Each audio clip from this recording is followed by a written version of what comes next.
Well, welcome back. We are here and we see some beautiful hats right just to our side. And we have Joe Ross joining us now with Gabrielle Amar. Good morning. Thanks for having us. Yes. And now, Gabrielle, you're the designer for these hats here. These are gorgeous. Where are you going to be today? I'll be today in Van Mauer between 1 to 6 o'clock. And I will be there to help people to try the hat and, of course, to buy the right hats. Like we see now some hats on these models. Some people, they buy like oversized hats and they don't fit right, you know.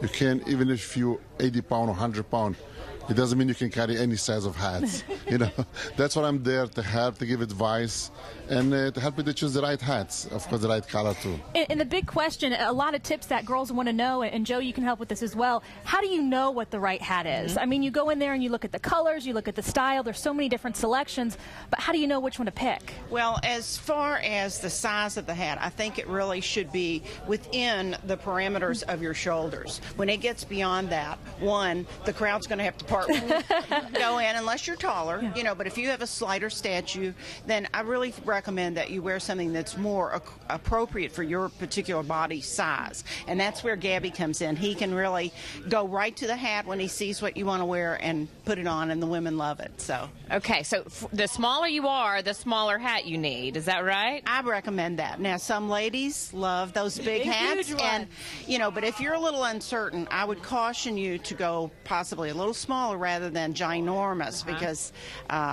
it really can look like the hat's wearing you rather than you wearing the hat. And another question, it's always the battle of, do I get a hat, do I get a fascinator? Are there certain trends this year or something that we need to look out for, one more than the other that people are buying? Well, I was talking with Gabby earlier. Philip Treacy, who's Europe's premier hat designer, Christina Moore, both said, as he agreed, that the fascinators, even though we love them here, they're really not what's happening. Great. I need to get rid of the 2 fascinators I got this year. And see, this is a beautiful hat. It's got a gorgeous ruffle. If you'll turn, please.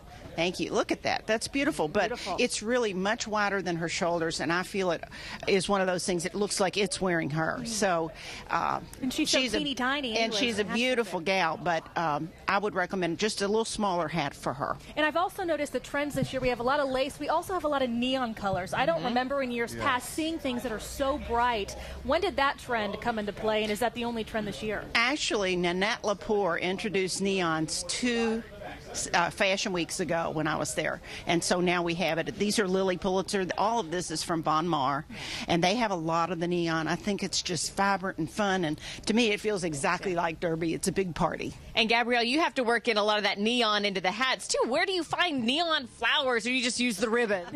I use ribbon, but I find neon flowers and, of course, neon fabric to build the hats in New York. And I sold this few days when I'm here, I sold some neon hats like orange, purple, and some green and white. You know, it's a lot of different colors, you know.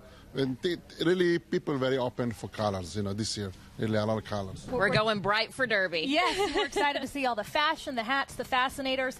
Catherine Kington joins us now. Thank you both for being here this morning. And her Derby hat and her Oaks fashion look great as well. And Catherine, what can you tell us about some of the news of the day back at the studio? Well, we have a lot going on. First, we're going to take a little bit of a commercial break, but we are following a fire